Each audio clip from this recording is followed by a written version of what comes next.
Y ahora doy paso a Ignacio Molina Florido. Él viene del Ayuntamiento de Madrid, funcionario técnico de la Administración General y experto reconocido en esta materia. Entre otras cosas, es miembro de la Red de Calidad Normativa de la Administración General del Estado y uno de los motores principales del impulso que el Ayuntamiento de Madrid ha hecho en materia de calidad y mejora regulatoria, con la elaboración de directrices de técnica normativa, guías de evaluación de impacto normativo, de análisis normativo y de incluso la consolidación de una base la creación de una base de datos de normativa consolidada, Cibelex, que bueno, que ahí está para envidia de algunos. Cuando quieras. Muy bien, si me oye bien. Muchas gracias, Andrés. En primer lugar, quería agradecer a la Región de Murcia, Consejería de Transparencia, y en su nombre a Andrés por su amable invitación a participar en estas jornadas, que rápida y gustosamente acepté porque considero que es de especial interés poder compartir entre las distintas administraciones públicas las distintas experiencias, problemas y soluciones que vamos dando a la mejora de la calidad regulatoria en el ordenamiento jurídico de cada institución. Me pidió Andrés que centrara la intervención en analizar los instrumentos de mejora regulatoria, la consulta pública, el plan normativo, la memoria de análisis de impacto normativo y la evaluación normativa. Es un programa muy apretado, pero yo voy a intentar explicar cómo hemos abordado cada una de estas herramientas en el Ayuntamiento de Madrid y comentaros un poco la experiencia que hemos tenido, los problemas a los que nos enfrentamos y más o menos cuáles han sido las soluciones que hemos ido dando. Eso sí, en el ámbito local. Mi visión está un poco o un mucho contaminada por las especialidades del ordenamiento local y de las administraciones locales, pero intentaré a lo largo de la sesión evitar en la medida posible este sesgo y intentar que la explicación que dé pueda ser también aplicable a la realidad del auditorio, que según me comenta Andrés es mayoritariamente jurídico, por lo tanto hablaré en esos términos. El primer elemento de mejora regulatoria, que como ya comentaba el anterior ponente, se introduce con la Ley de Procedimiento Administrativo Común en 2015, es la consulta pública previa y que se configura como una herramienta para conocer la opinión de la ciudadanía antes de iniciar cualquier procedimiento de elaboración normativa.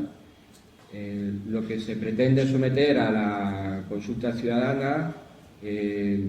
la intención de abordar una regulación, preguntando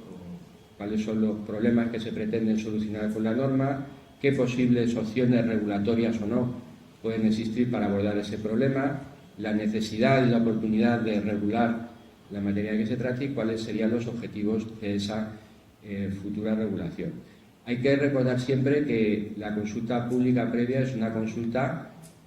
sobre la intención y oportunidad y consecuencias de elaborar una norma. No es una consulta con un texto o con un articulado ya hecho. Esto, en el Ayuntamiento sufrimos las primeras consultas públicas previas, pues como ya estaba por ahí circulando ya el texto de la ordenanza, pues, lo colgaron como documentación informativa en la consulta. No está la idea de la consulta pública. El momento de hacerla es cuando todavía no existe redactado ningún artículo de la norma en cuestión, cosa que a veces se olvida. También sobre esta regulación incidió posteriormente la sentencia del Tribunal Constitucional, que comentaba también el anterior ponente, que vino a declarar la regulación de la LEPAC inconstitucional en el sentido. Hizo una interpretación de constitucionalidad, como sabéis. La regulación era básica y terminó diciendo que solo era aplicable en el ámbito de la Administración General del Estado, excepto los apartados 1 y 4 del artículo 133, que son los que establecen el principio general de la obligación de realizar una consulta pública previa. También, como digo, dado el carácter muy básico que tiene esta regulación, esto en la LEPAC deja un amplio margen a cada administración para configurar la consulta pública como considere. Generalmente, a la hora de regular o de establecer la forma de realizar la consulta pública, hay que tomar la decisión en primer término de cuáles son las normas que se quieren someter a consulta pública. En principio, no tiene sentido que todo sea objeto de consulta pública. Ya hay algunas normas que desde la propia LEPAC quedan excluidas, como son las presupuestarias y las organizativas, y añade también después la LEPAC que pueden excluirse de consulta pública aquellas en las que no exista un impacto elevado en la actividad económica, normas que no impongan obligaciones relevantes o que acometan regulaciones parciales. También cuando existan razones graves de interés público que justifiquen por algún motivo no hacer la consulta pública, en cuyo caso entendemos que esas razones de interés público que justifican la no consulta pública deben de explicitarse posteriormente en la MAIN que acompañe al proyecto, de manera que quede ahí motivado por qué motivo no se hizo la consulta pública. Recientemente el Tribunal Supremo, en esta sentencia que veis ahí citada, ha analizado esta cuestión, eso sí, en el ámbito de la Administración General del Estado, y en esta sentencia venía a decir que la inexistencia del impacto, las obligaciones relevantes y la regulación parcial son requisitos que deben de interpretarse de manera acumulativa a las normas organizativas y las normas presupuestarias, es decir, que no se puede excluir per se una norma organizativa de consulta pública solo por su carácter organizativo, sino que además hay que justificar que no tiene impacto en la actividad económica, que no impone obligaciones relevantes. Esto lo ha dicho el Supremo en una interpretación conjunta de la LEPAC y de la Ley de Gobierno del Estado, donde se regula el procedimiento de elaboración normativa. Y en ese ámbito y con esa incidencia, si cualquier otra administración quiere regular esto de forma distinta, lo puede hacer, porque, como digo, pues no forma parte del contenido que ha quedado con carácter básico en la LEPAC. Entonces, es importante estas cuestiones dejarlas bien matizadas cuando se establece la regulación de la consulta pública para no llevarse luego sorpresas, porque en este caso pues se trataba, claro, de los estatutos de un determinado organismo público de la Administración del Estado, que cambiaron el objeto del organismo, ampliándolo a unas funciones nuevas, y decidió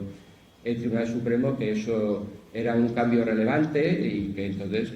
tenía que haber habido consulta pública, y anuló esa modificación parcial. Y por último hay que plantearse también si se incorporan dentro de la consulta pública las normas que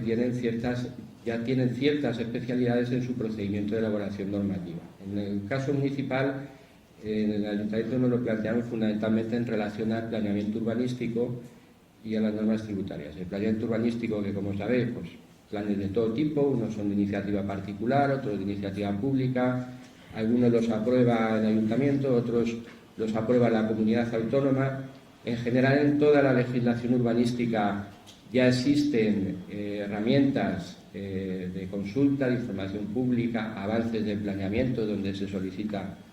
a los ciudadanos afectados por opinión sobre las previsiones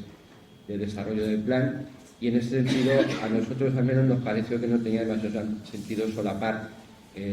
la consulta pública con estas otras herramientas de consulta ya previstas en la legislación especial. Lo mismo sucede en el ámbito local, en el caso de las ordenanzas fiscales, que en el caso de los ayuntamientos, siempre que se aprueba el presupuesto, hay que aprobar todas las ordenanzas fiscales que van a regir durante el ejercicio presupuestario. En este caso, ha habido también una reciente sentencia del Tribunal Supremo que ha analizado la obligatoriedad o no de realizar la consulta pública en el caso de las ordenanzas fiscales, y ha terminado el Tribunal Supremo concluyendo que, dado que la disposición adicional primera de la LEPAC permite o excluye, digamos, de la regulación de la LEPAC en la que se encuentra la consulta pública todos aquellos procedimientos que por norma de rango legal tengan algún tipo de especialidad sobre las previsiones de la LEPAC, en esos casos no resulte exigible la consulta pública. En el caso municipal, La Ley de Haciendas Locales regula el procedimiento de elaboración de ordenanzas fiscales y dentro de ese procedimiento no se prevé consulta pública alguna, con lo cual el Tribunal Supremo interpreta que debido a esta especialidad la consulta pública que con carácter básico prevé la LEPAC no es de aplicación. El criterio es interesante no solo en el ámbito municipal, sino que entiendo para cualquier administración, en el sentido de que si se quiere excluir la previsión básica de la consulta pública en la LEPAC, es necesario hacerlo a través de una norma con rango legal. Lo digo, pues si en algún proceso legislativo que está abordando la comunidad autónoma el tema puede plantearse, pues es importante tenerlo en cuenta, para evitar que opere, digamos, la previsión de la ley básica. Y por último, en cuanto a las cuestiones operativas de cómo se hace la consulta pública previa, pues hay que decidir por qué plazo se hace la consulta. Esto no está en la norma básica, cada administración lo decide. En el caso de Madrid pusimos un plazo de 15 días naturales. Asimismo, ¿cuál es el órgano competente para hacer la consulta pública? Si esto va a ser algo que se gestione de manera descentralizada o se centraliza en un órgano concreto que se encargue de realizar la consulta. En nuestro caso pensamos que es mejor que se centralice y que haya una unidad, un órgano especializado dentro de la organización que se encargue de realizar las consultas públicas y que además, dada la vertiente de participación ciudadana que tiene el trámite, pues generalmente se concentre esta competencia en el órgano responsable de las políticas de participación ciudadana, como sucede en el caso de nuestro ayuntamiento. Otro elemento relevante también es quiénes son los destinatarios de la consulta pública. Aquí puede opinar todo el mundo, pueden opinar los afectados por la medida, pueden opinar los mayores de edad y también los menores de edad, pueden opinar los que viven en Madrid o los que vienen a Madrid todos los días a trabajar y luego por la tarde se van. Todas estas cuestiones también en su momento tuvimos que darles una decisión. Al final veréis en las directrices que ahí se citan, que es el acuerdo de la Junta de Gobierno del Ayuntamiento, donde se establecen los criterios para realizar la consulta pública, la decisión que se tomó fue que pudieran participar en las consultas todos los empadronados en el Ayuntamiento de Madrid mayores de 16 años y las entidades o asociaciones que igualmente tuvieran su sede en el Ayuntamiento de Madrid. No puede haber debate, sobre todo por limitarlo así, porque al final, pues bueno, suponía ampliar la plataforma pues, a todo el mundo, ¿no? Si alguien viene y reside en Madrid 3 meses, ese también tiene derecho a opinar, o el que vive en Móstoles, o el Alcorcón que viene a trabajar a la ciudad y luego se va por la tarde a su casa. Bueno, son distintas alternativas, ¿no? En función de lo amplia, lo restringida o lo focalizada que finalmente quieras hacer la consulta. Y por último, también es importante que la consulta termine con un informe final que elabore la unidad que se haya encargado de realizarla y en la que de alguna forma se resuman las distintas opiniones manifestadas, los comentarios recibidos, de forma que ese informe final pueda incorporarse al expediente normativo y pueda servir de orientación y de información al órgano promotor en cada caso de la norma para ver cuáles han sido las opiniones ciudadanas sobre los propósitos de la iniciativa normativa. En el Ayuntamiento, para hacer la consulta pública, bueno, pues mira, no tengo acceso a Internet. Quería mostraros el portal de participación ciudadana del Ayuntamiento. No sé si lo conocéis, en Madrid Decide.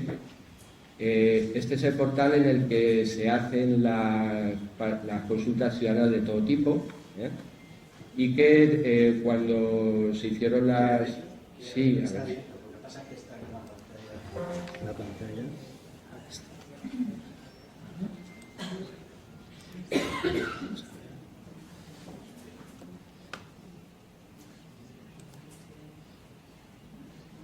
El acceso, teníamos abierto. ¿Es este? No, antes la antes. ¿Esta? No, no.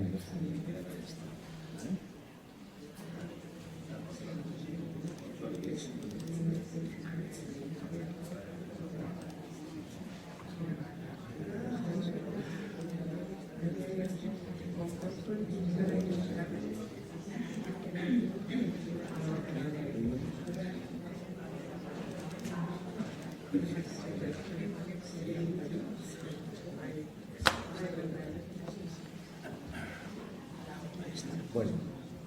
este es el portal de la base de datos normativa que comentaba antes Andrés. En el portal tenemos también, se puede acceder directamente a la consulta. Esta es la web que os comentaba. Es la página que utiliza el Ayuntamiento de Madrid para todas las consultas ciudadanas, en las cuales también se desarrollan las consultas públicas. Entonces, como veis, este proceso participativo está cerrado, o sea, no podemos entrar ahora a ver las opiniones. Lo importante de esta plataforma, vamos a ver el informe de los resultados que está aquí. Este es el informe que comentaba antes, que se hace a la finalización. Y decía que lo importante de esta plataforma es que no solo se ponen ahí las preguntas que se someten a la ciudadanía, sino que además la plataforma funciona en una especie de foro, de manera que cuando uno responde, pues su opinión queda ahí y los demás pueden opinar sobre lo que opinó el anterior. De manera que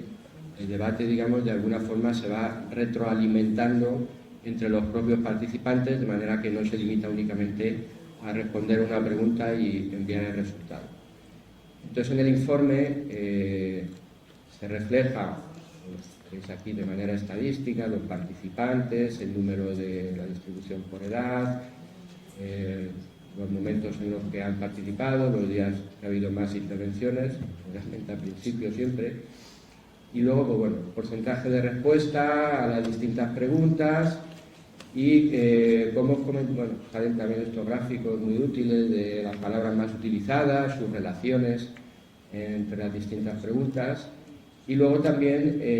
hay un apartado de cuáles han sido los comentarios más votados. Es decir, si alguien puso, porque esto aparecía al final del informe, si alguien puso una idea o opinó una determinada cuestión, veis aquí la respuesta mejor valorada. Los propios participantes pues le pueden dar un like a esa opinión y decir, pues a mí esto me parece también bien, pero yo lo haría así, no sé qué.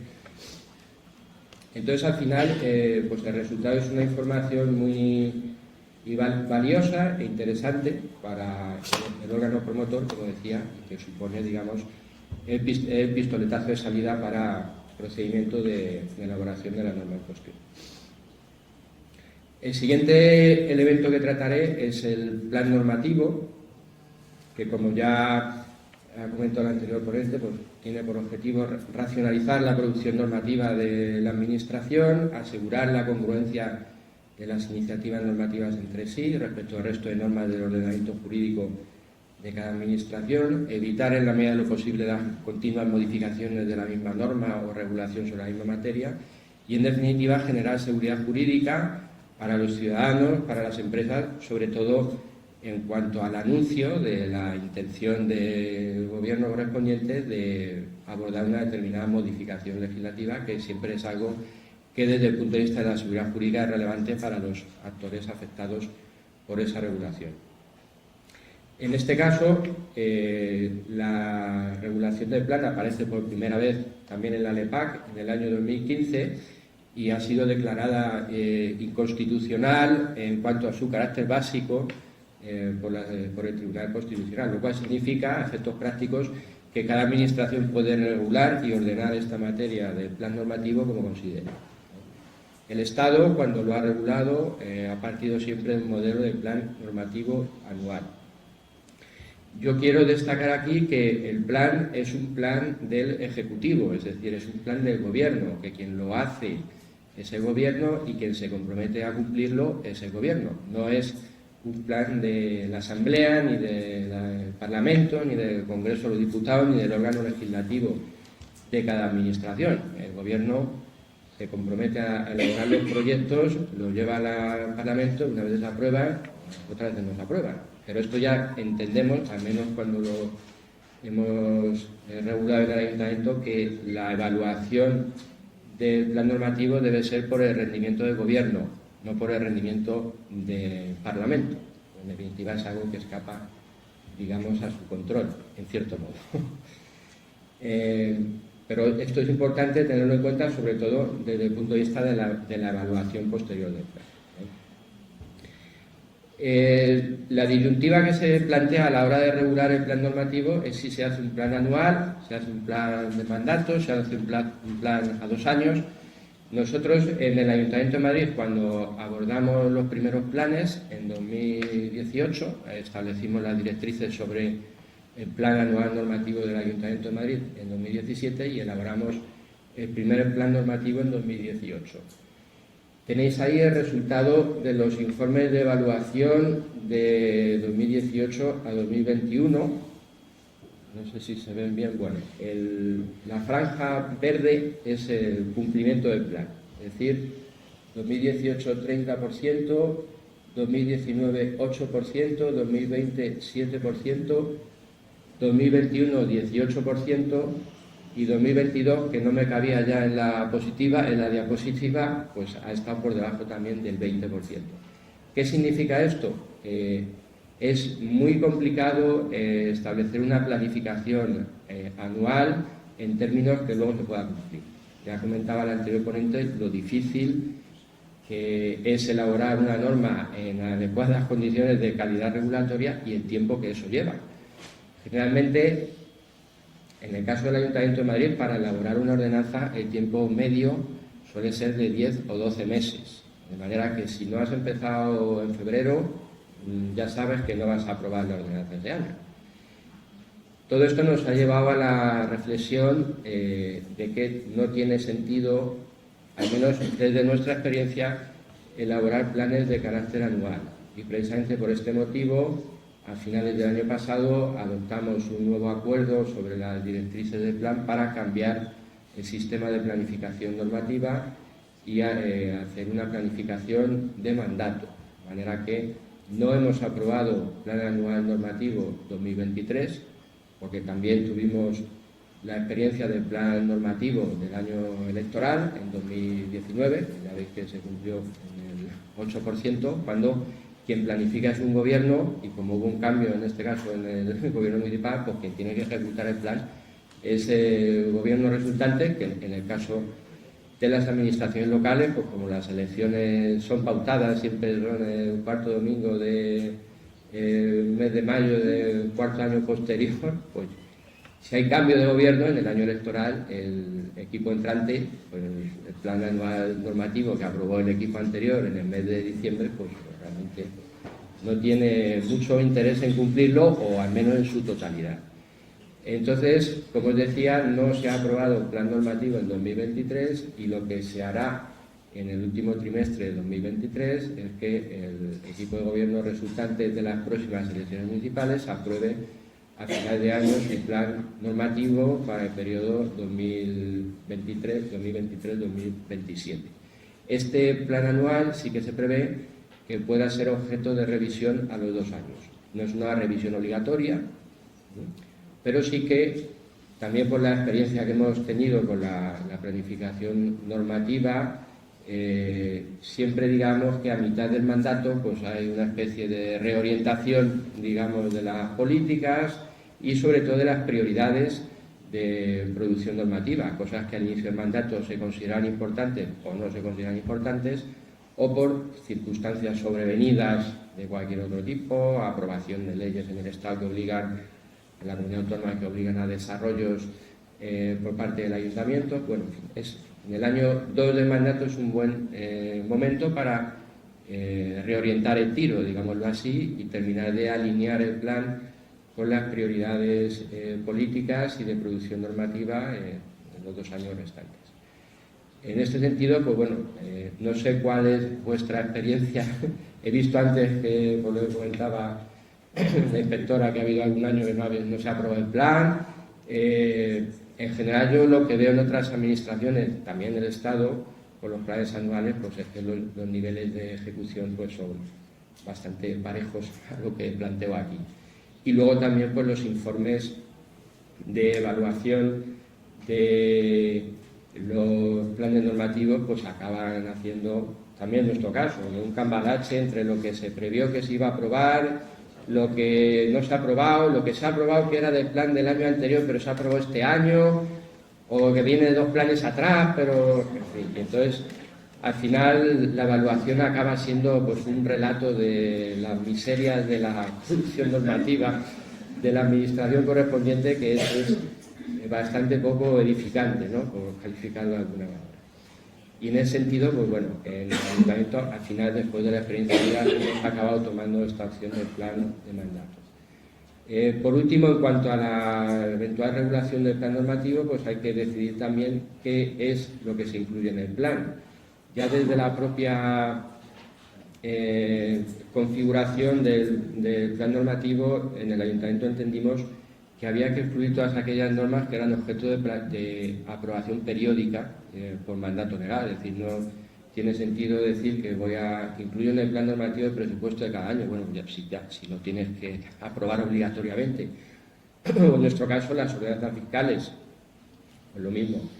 Otros elementos, como el planeamiento urbanístico, que llevan su propia planificación, sobre todo en los planes urbanísticos de desarrollo del planeamiento general, planes parciales, planes especiales, todo esto lleva su propio plazo y cronograma de desarrollo en los instrumentos de planeamiento urbanístico, que también entendimos que no debía solaparse la planificación de la ejecución urbanística con la planificación normativa. Y por último, pues todas aquellas otras iniciativas que es imposible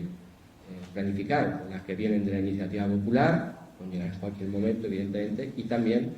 las provenientes de los grupos políticos. Nosotros siempre pensamos en las propuestas, su equivalente en los parlamentos autonómicos, en el Congreso de los Diputados, las proposiciones de ley,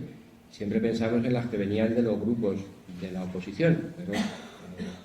como es por todos conocidos, pues últimamente la práctica suele ser que las proposiciones vengan del propio gobierno y de esa manera se ahorre,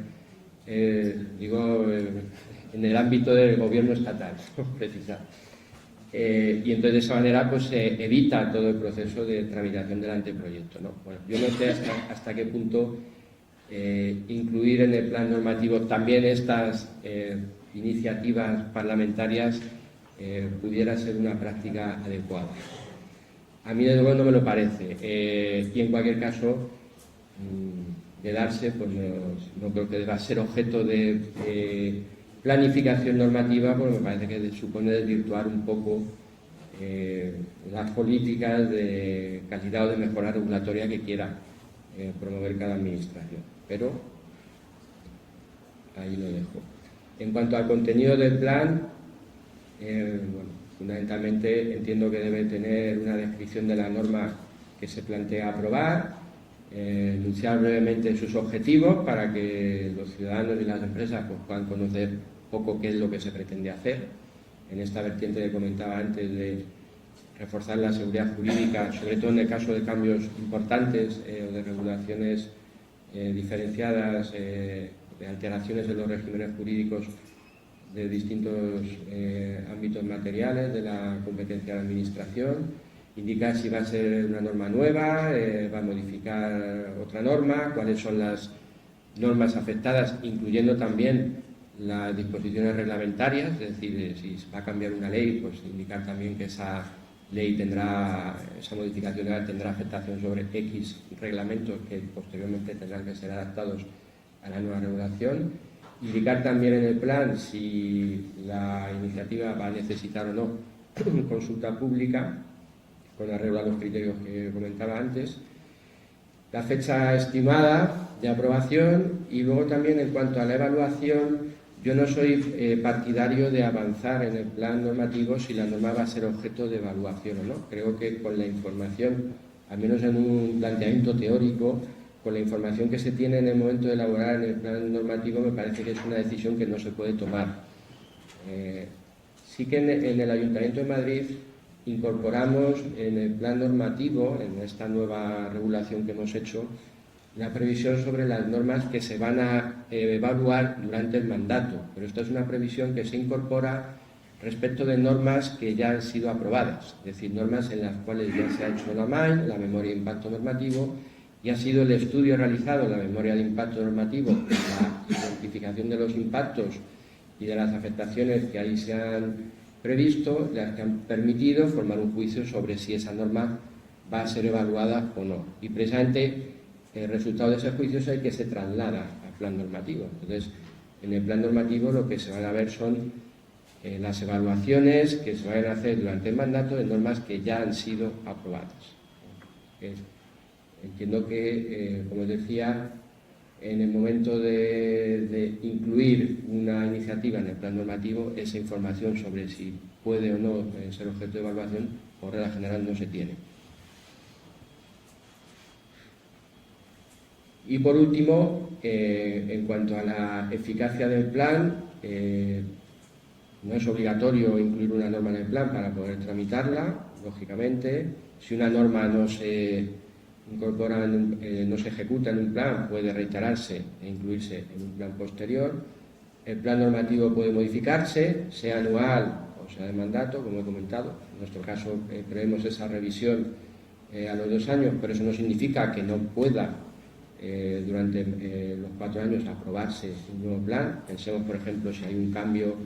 de gobierno por una moción de censura, por ejemplo, pues el nuevo Ejecutivo puede decidir aprobar su nuevo plan normativo si le quedan 2 años o si le quedan 3 años de mandato. Esa posibilidad también hay que contemplarla. Y luego, como comentaba, pues la importancia también de hacer un informe de evaluación del plan que pueda publicitarse. En el caso del Ayuntamiento, pues tenemos también en nuestra web, a ver si consigo.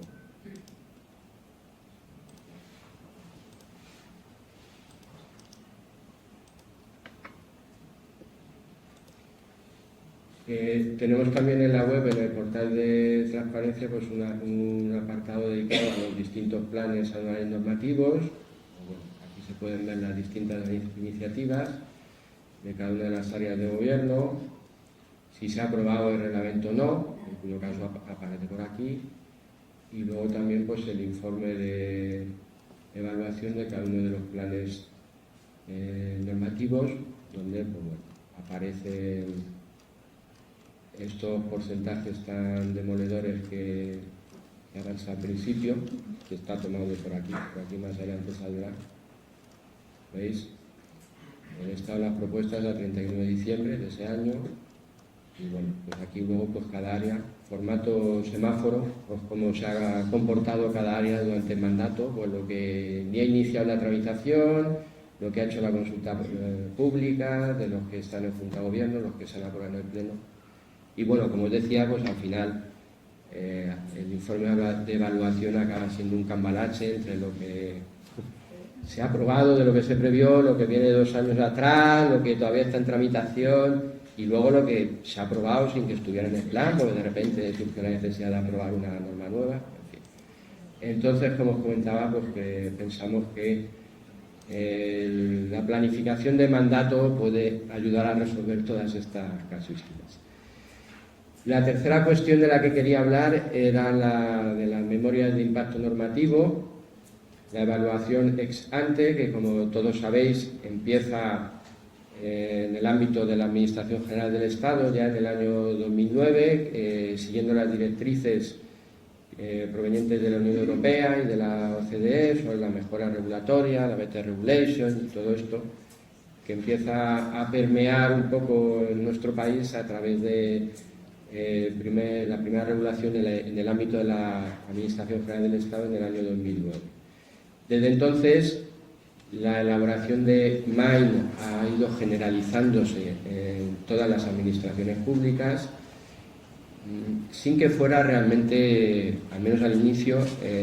hablo de la administración local y de gran parte de las comunidades autónomas, sin que fuera obligatoria. La regulación que estableció el Estado, que llevó a cabo en sus reales decretos 2009 y 2017, no tenía carácter básico. Sí que es cierto que hay un hito importante, o al menos yo así lo considero, cuando en el año 2012 se aprueba la Ley Orgánica de Estabilidad Presupuestaria y en su artículo 7 establece una obligación general de que cualquier norma, acto administrativo, disposición o cosa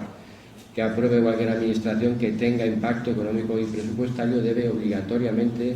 llevar una memoria, no dice que sea una MAIN, solo habla la ley de una memoria en la que se estudie la incidencia presupuestaria. Esta memoria económica de la que habla la Ley de Estabilidad Presupuestaria generalmente es la que se incorpora o la MAIN hace los efectos de la memoria económica exigida por la Ley de Estabilidad Presupuestaria. Y en este caso sí, los tribunales han sido muy celosos de la exigencia de esta memoria económica, de manera que en aquellos casos en los que la memoria económica no existe, la disposición reglamentaria es objeto de anulación judicial. En el caso del Ayuntamiento de Madrid tenemos un ejemplo clarísimo y siempre enunciado en el caso de la ordenanza de movilidad, que durante el anterior mandato la alcaldesa Carmena implantó la zona de bajas emisiones en el centro de Madrid, Madrid Central, que me imagino que os sonará. Fue anulado en el Tribunal Superior de Justicia y en el Tribunal Supremo precisamente por la insuficiencia, no voy a decir carencia, pero sí manifiesta insuficiencia de su memoria económica o de la MAIN, del apartado de la memoria del impacto presupuestario, que fue motivo de anulación de la ordenanza. En cualquier caso, más adelante, en esa serie de sentencias del Tribunal Supremo que os indico ahí, el Tribunal Supremo ha tenido también ocasión de pronunciarse sobre la obligatoriedad de la MAIN, aunque la Administración en cuestión no la tenga regulada o no la haya regulado. Indica el Tribunal Supremo que la MAIN es la herramienta a través de la cual se justifica la necesidad, la oportunidad y la proporcionalidad de la norma, y que sin esa motivación la aprobación de la disposición reglamentaria adolece de completa arbitrariedad y por ese motivo también suele anular las disposiciones reglamentarias. De ahí la importancia de dotarse de una adecuada regulación en cada administración de las memorias de impacto normativo, aunque, como digo, no exista obligación legal desde la legislación básica de adoptarla, precisamente porque luego pues, nos podemos encontrar con estas sorpresas, o entre comillas sorpresas judiciales de normas anuladas precisamente por inexistencia de MAIN. En el Ayuntamiento de Madrid, las primeras directrices sobre esta materia y sobre cómo hacer la memoria de impacto normativo las adoptamos en el año 2018. Sobre los objetivos de la MAIN no me voy a detener mucho, sí que en el último punto creo que es muy importante utilizar también la MAIN para dejar enfocada la evaluación. Es decir, si la norma va a ser objeto de evaluación, no puede concebirse la evaluación como algo desvinculado de la MAIN. Es decir, bueno, hago la MAIN y la evaluación, bueno, eso ya cuando se apruebe la norma y pasen 2 o 3 años, pues ya veremos cómo hacemos la evaluación. Es importante que en la MAIN de cada anteproyecto queden establecidos los objetivos de la norma que van a ser objeto de evaluación y los impactos que van a ser objeto de evaluación. En la MAIN se hace el análisis ex ante de los posibles impactos y se determinan también cuáles son los objetivos de la regulación. Precisamente a partir de ese análisis ex ante, y así lo hemos hecho en el caso del Ayuntamiento de Madrid, creo que también en vuestra comunidad autónoma, la propia MAIN debe decidir si la norma va a ser objeto de evaluación y, en segundo lugar, qué va a ser objeto de evaluación, de los objetivos de la norma cuáles y de los impactos que se hayan detectado en la MAIN debe de avanzarse cuáles van a ser objeto de posterior evaluación. Lógicamente no hay obligación de evaluarlo todo, pero sí en función del análisis realizado, al menos lo que hicimos en Madrid fue obligar al menos a analizar, a evaluar un impacto, como mínimo, el que el órgano promotor considerase el más relevante de todas las normas, pero al menos ese, porque nos encontrábamos con que decían, bueno, no hay ningún impacto relevante, pues entonces que no analizamos ninguno, ¿no? Hay muchos, pero ninguno es lo suficientemente importante. Bueno, pues elige al menos el más importante. Entonces, tampoco es que sea esto una solución óptima, pero bueno, es una forma de empezar a andar, porque también somos conscientes de la dificultad que tienen los promotores de las iniciativas normativas para elaborar la MAIN, analizar los impactos, pues ya como para obligarles a evaluar todos los impactos, ¿no? Y luego muchas veces pues bueno, hay impactos que realmente no tienen mucho interés evaluar porque no son muy relevantes. También a la hora de regular la MAIN pues hay que plantearse nuevamente cuáles son las normas que deben llevar MAIN. Entendemos que las normas presupuestarias, el planeamiento urbanístico, las ordenanzas fiscales o las normas fiscales por su propia especialidad y porque ya en sus procedimientos de elaboración se detallan cuáles son los documentos y las memorias que deben de acompañar al presupuesto o al planeamiento urbanístico. Entendemos que no es conveniente solapar esa regulación específica con la regulación genérica de la UNAIL, y luego también aquellas disposiciones que se elaboren pues, cumplimiento de plazos legales o reglamentarios que si hay que invertir tiempo en hacer la MEM, pues no van a cumplir, y también en circunstancias extraordinarias que impidan dedicar el tiempo necesario a la elaboración de la memoria, que casos hemos tenido recientemente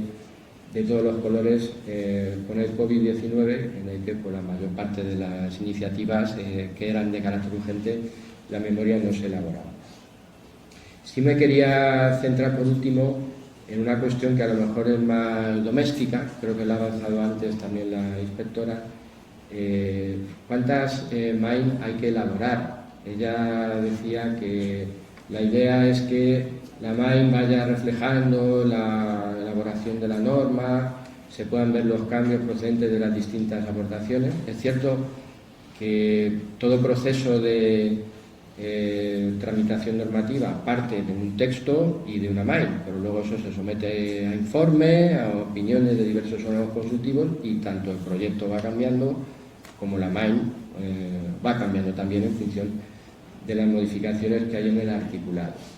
Todo esto siempre genera mucha polémica y mucha tensión, tanto en el órgano promotor de la iniciativa como en los que participan en la elaboración, y entonces cuando yo te mando el informe tú tienes que cambiar, tienes que explicar en la MAIN si has cambiado 3 artículos, por qué los has cambiado. Bueno, sobre esto hay que tomar también una decisión, porque al final si no hay regla, pues nos encontramos con que el contenido de las memorias y de la información que luego queda publicada en el portal de transparencia pues resulta bastante dispar en función de cada área de gobierno, en nuestro caso, de cada consejería o cada ministerio. En el Ayuntamiento de Madrid la decisión que se tomó fue adoptar unas instrucciones sobre cuál tiene que ser el contenido de los expedientes de elaboración de normas, de manera que ahí quedara perfectamente establecido cuáles son los documentos que tienen que integrar el expediente y cuáles son los documentos que se tienen que publicar después en la huella normativa. Y en este punto lo que se acordó era que el expediente integra la MAIN y la redacción del anteproyecto inicial, la primera que se elabora, la MAIN y el texto resultante de todos los informes preceptivos emitidos hasta el momento inmediatamente anterior a la solicitud del informe a la asesoría jurídica. En el caso de las comunidades autónomas, pues el órgano consultivo que tengáis tipo Consejo de Estado, para entendernos. Ese es el siguiente documento que hay, es decir, no hay una MAIN después de cada uno de los informes que se emiten, que si son 7, pues obliga a hacer 7 MAIN distintas y 7 textos, 7 articulados distintos. Quien quiera analizar la incidencia de los informes, pues no tiene más que leerse el informe y ver el texto final que se somete a la decisión del órgano consultivo. La MAIN resultante del informe del órgano consultivo, que es la que se somete a la aprobación del Gobierno, de la Junta de Gobierno en nuestro caso, y que es la que se somete a información pública, si hay trámite. Y posteriormente también somos conscientes de que como consecuencia del trámite de información pública pues se introducen cambios en el articulado. Generalmente el trámite de información pública y las alegaciones recibidas son objeto de una memoria de valoración de las alegaciones recibidas, en función de la cual se incorporan cambios en el articulado, y que nosotros hemos previsto que esos cambios sean objeto de una adenda a la MAIN que se sometió a información pública, donde se describan los cambios que ha habido fundamentalmente respecto del articulado, pero no es necesario hacer un análisis muy completo, bueno, simplemente un resumen, porque eso ya está explicado de forma suficientemente prolija en la memoria de valoración de las alegaciones, pero también si los cambios que se han incorporado en el articulado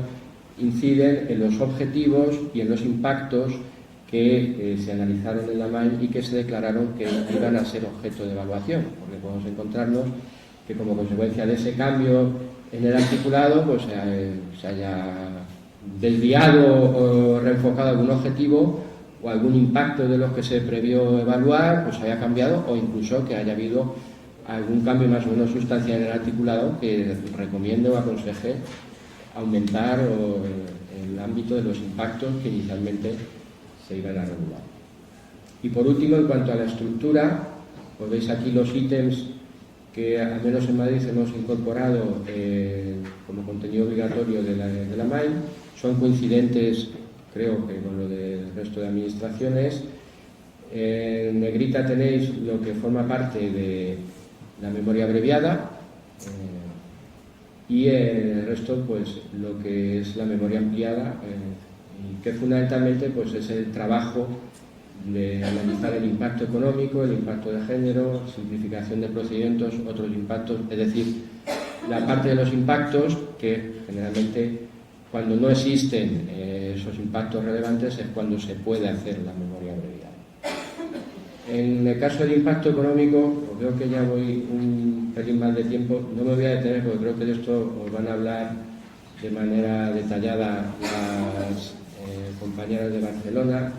Siempre se plantea aquí, que también fue nuestra principal cuestión, en el caso de Madrid, si íbamos en nuestras MAI a incorporar las herramientas de análisis de impacto económico a través del test PYME y la metodología del modelo de costes estándar para analizar el contenido económico de la cuantificación económica de las cargas administrativas impuestas por la regulación. En nuestro caso, al final, decidimos no hacer esto obligatorio. Se puede hacer si el promotor de la iniciativa lo considera, pero finalmente no lo hicimos porque partimos un poco de que en general nos parece que siempre la evaluación del impacto económico y sobre todo la parte de simplificación de procedimientos ha estado teñida en general de un enfoque bastante economicista, es decir, queremos cuantificarlo todo en dinero. Pues hemos ahorrado, hemos quitado 20 cargas y eso supone un ahorro de no sé cuántos miles de euros. Bueno, está bien, pero sí que nos parece más relevante el análisis de realmente si la eliminación de la carga realmente es útil. O sea, no me digas que según un determinado criterio adoptado internacionalmente esto se valora en tantos miles de euros, sino si realmente eso va a ayudar realmente a simplificar el trámite o a hacer más fácil para el ciudadano o el destinatario del trámite la cumplimentación del procedimiento, o, en definitiva, detallar en la MAI en qué consiste exactamente esa mejora y no centrarse tanto en si ahorra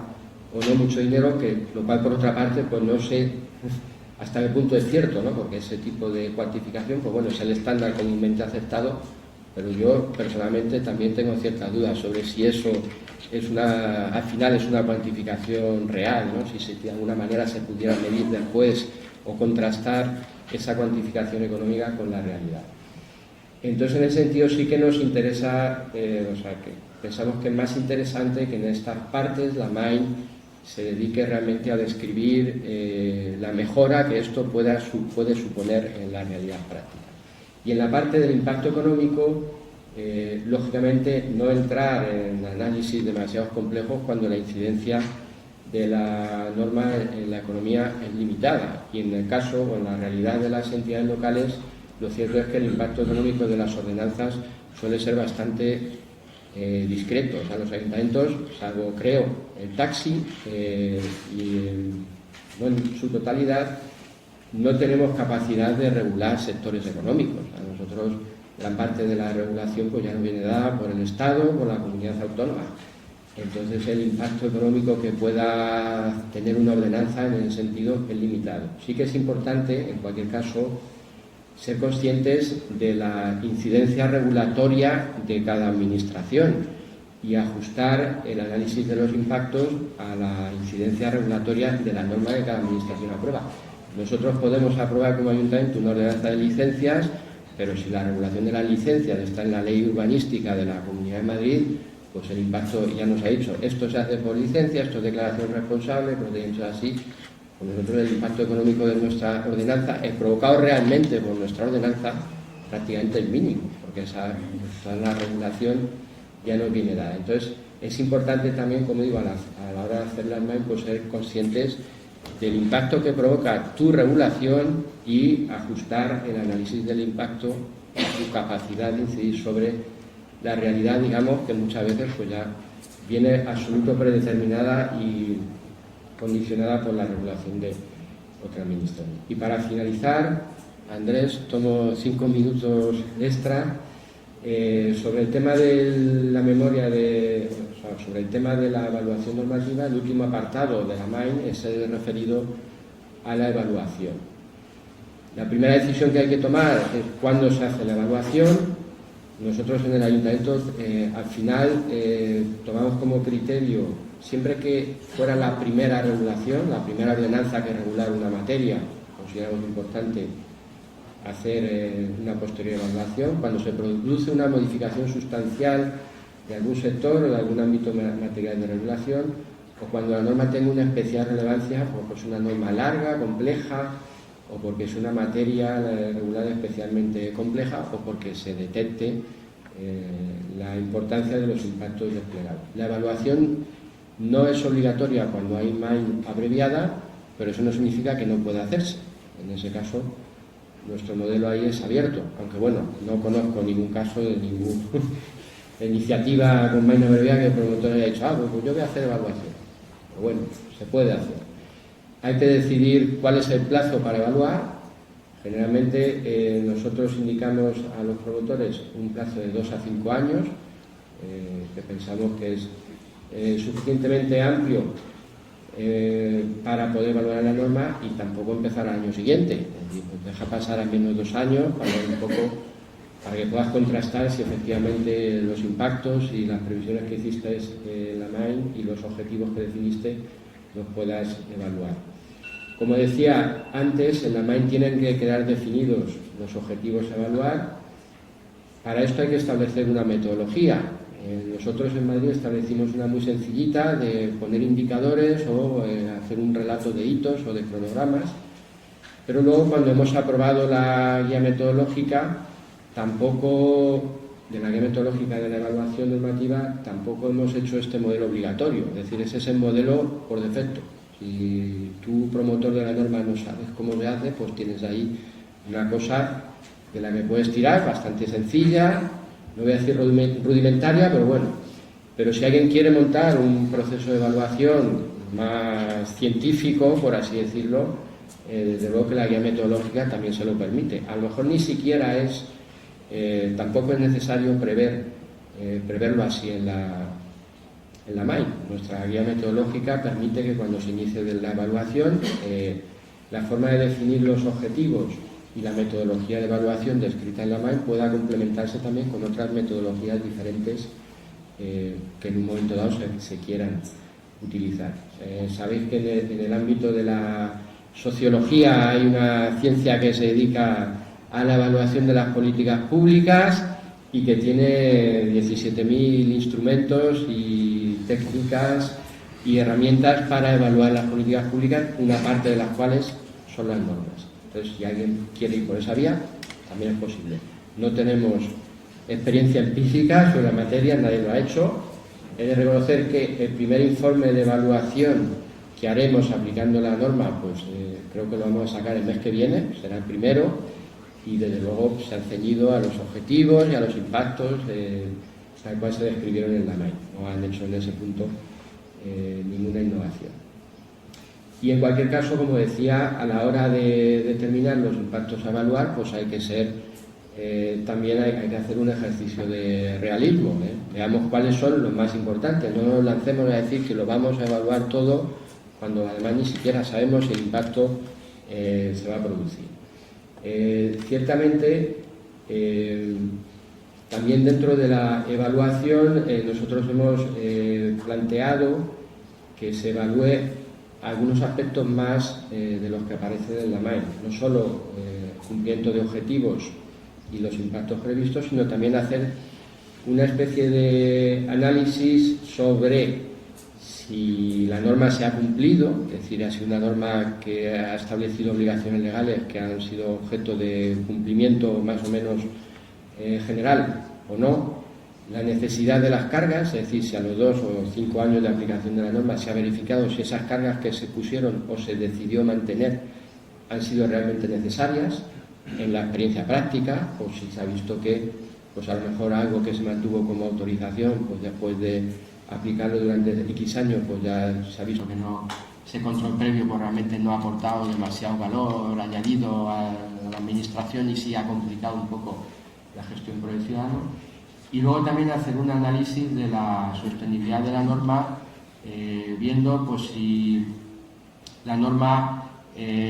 sigue teniendo una regulación que podamos considerar actualizada, si se ha visto afectada por modificaciones legislativas posteriores de legislación estatal o autonómica y que no se haya adaptado a la misma, qué litigiosidad ha tenido. Ha habido muchos procesos judiciales, ha habido alguna sentencia que haya anulado la norma o la norma ha sido validada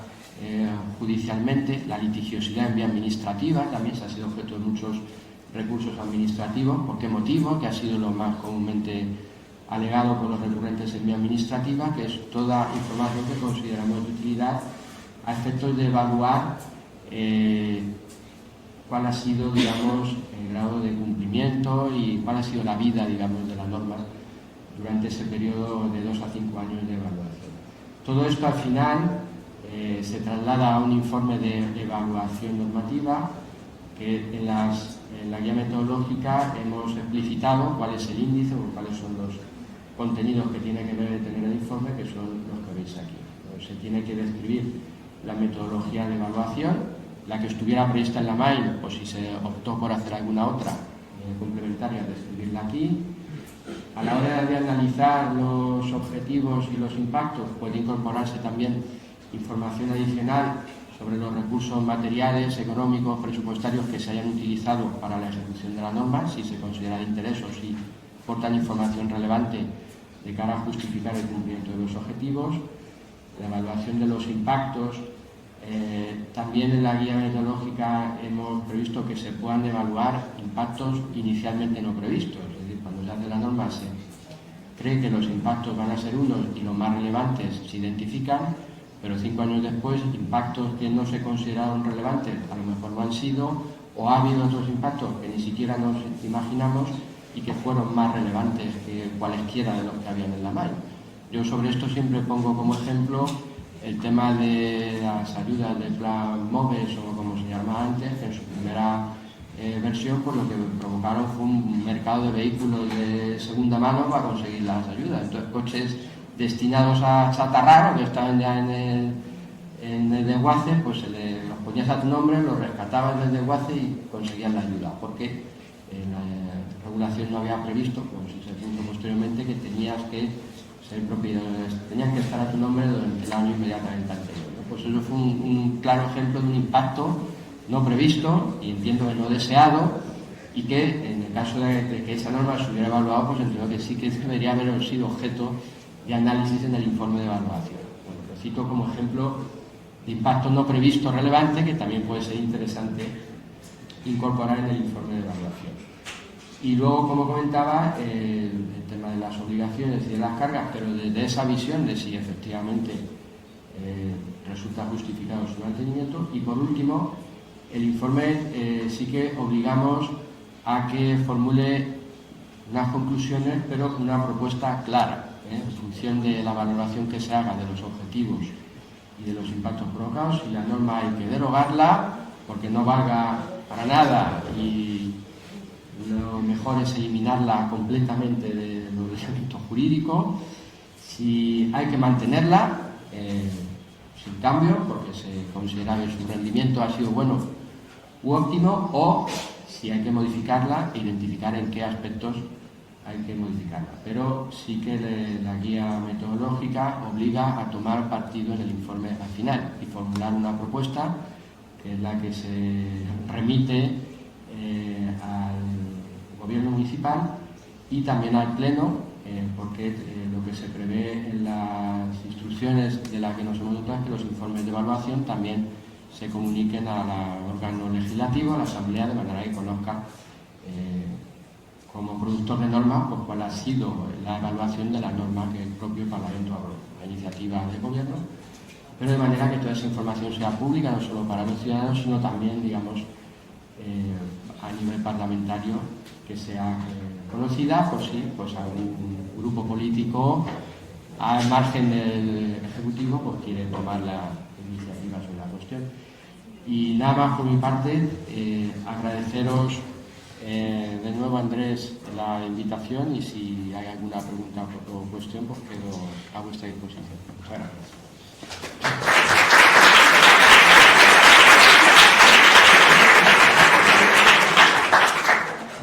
Muy bien, Ignacio. Gracias, Ignacio, por tu intervención. Y bueno, si hay alguna pregunta, de todos modos, el contenido de las ponencias van a estar disponibles en la página de la escuela, y también pues los ponentes, o a través de la inspección, si tenéis alguna pregunta, pues podéis canalizarla a través de nosotros, que se la haremos llegar. ¿Alguna pregunta?